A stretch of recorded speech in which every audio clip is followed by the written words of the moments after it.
What's going on, guys? Greg Howe here. Today we're going to be doing something a little bit different, which is I'm going to be breaking down a solo that I played for the title track off the new DarWin album, Distorted Mirror. There's the cover. You can check it out right there. This was a fun solo. It was challenging, but it was kind of a fun challenge. And I think the challenge for me was trying to figure out a way to successfully convey really the whole DarWin premise, a lot of which centers around futuristic subject matter and the contemplating of like where we're going with technology, and the possible mayhem and chaos that's going to come with this exponential pace at which we are advancing with technology and AI and all that stuff. So there's that side of it, the chaos side, but there's also the somber side or the sad side of dealing with the reality of this dismal, sterile, gray, colorless, synthetic world. And in the main solo, I was more or less referencing my own storyline, which probably had nothing to do with the storyline that DarWin had in mind when he came up with that section. But I do think it successfully captured the mood or the broader sort of premise at hand. So really just think Black Mirror, the popular Netflix series that I'm a huge fan of. That was the basic mindset I was working from, that sort of dystopian future visual. So let's have a listen to the solo and then we'll run through it again and you can get a front row look into my weird mind.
All right, so this section actually happens twice, and what you're hearing is the second one. The first one actually happened 8 bars before this, but basically this one's prefacing the solo. And you can hear that I'm applying this weird two-handed sort of sequential pattern that I've used for years. It's surprisingly easy to execute, but yet it really sounds pretty intense. And I thought it was a perfect thing to do in this section. When you play it fast, it really sounds sort of robotic and kind of computerized, almost like a MIDI sequencer or like background music for like a first-person shooter game, that type of thing. But like I said, the sequence is pretty easy to play. You're playing a hammer and a tap and a pull. That's it.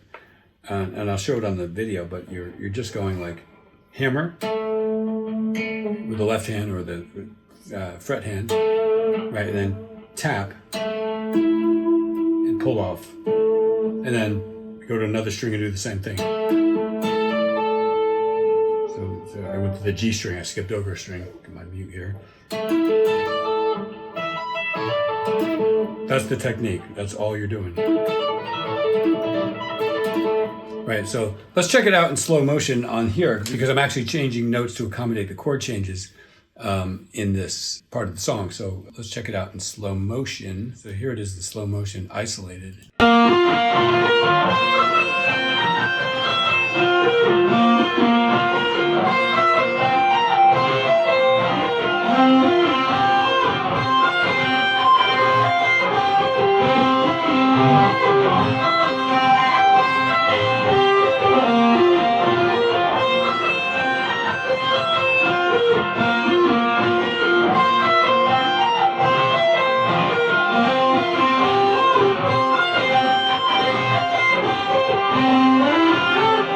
right, so you can hear the simplicity of that hammer tap pull sequence and how it sort of takes on a totally different texture when it's sped up. Even isolated, you can play it at the normal speed.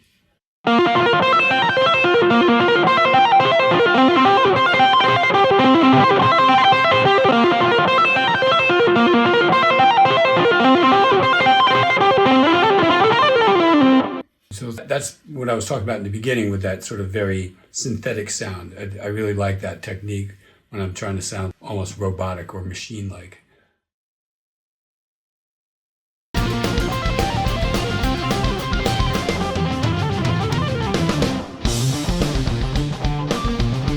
part's cool.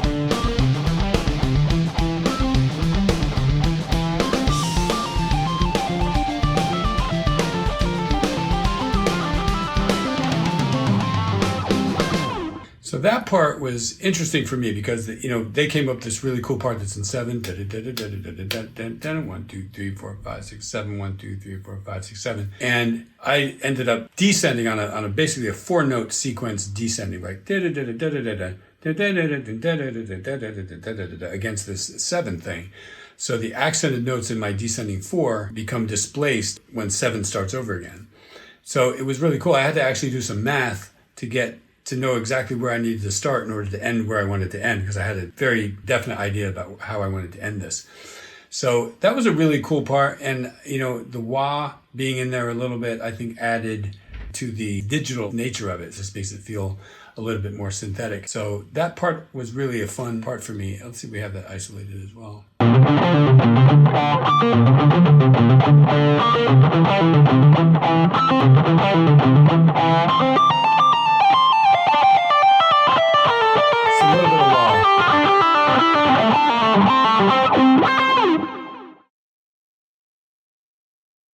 So this next section is really the improvisational part of the solo, right? And like I said earlier, I was really kind of referencing my own storyline for this, but keeping the spirit of the whole DarWin premise here. So yeah, let's have a listen again to this solo section.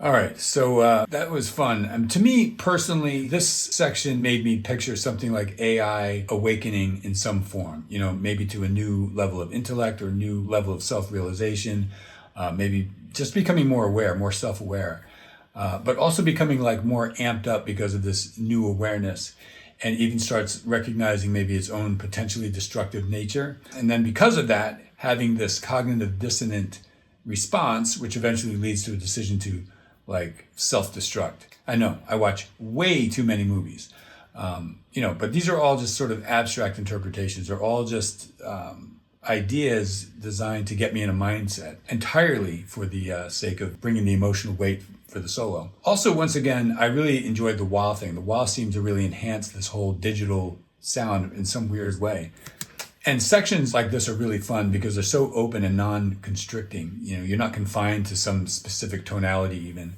So you can really treat it like this blank canvas that you can just start throwing notes on. And in this case, it seemed really appropriate to start getting outside of it, getting some dissonance that might be, reflecting the cognitive dissonance of the AI entity that I keep referencing. It was cool. I really enjoyed playing over that part of the song. And now the band is going to ramp it up a little bit, and we go into new territory.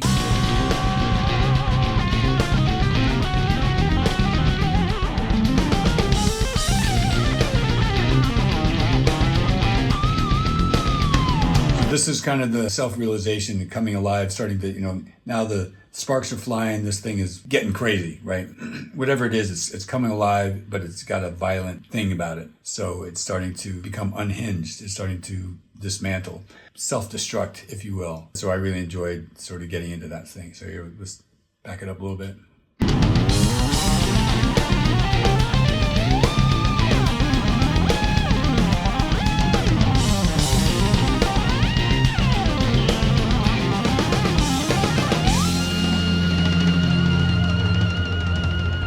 that's basically the solo. Now, that last part that you were listening to was obviously the whammy pedal. You can see that. That was loads of fun. I don't know where that auditory vision came from, but I just remember hearing that in my mind and thinking, what would that sound like? The whammy pedal is great, especially for this music, because it has built into it that sort of synthetic, not organic sound. So anything you do with it just sort of sounds futuristic. So it was fun to just play these legato lines and then land on a note and just hit the pedal. I think I had it set to go up a fifth. Just kind of do that at these random spots. And it really seemed to accurately nail the sort of energy that I was going for and exactly what I was picturing. I'm really picturing like this AI entity just kind of coming unhinged. I don't think that this had anything to do with what DarWin had in mind, but it really helped me to get a solo that I felt good about. So anyway, that's kind of how my brain works when I get into this stuff. It's good for me to have a vision where I'm not just looking at scales and looking at frets. I'm looking at a story, and that really helps to inspire me to play stuff that I think is a little more interesting than it would have been otherwise if I weren't thinking that way. So anyway, there you have it. And like most of the DarWin solos that I've worked on, I really enjoyed creating it, really enjoyed recording it, and hopefully you guys enjoyed getting into my weird mind, seeing how it operates. And either way, check out the album. You're really going to enjoy it. And until next time, peace.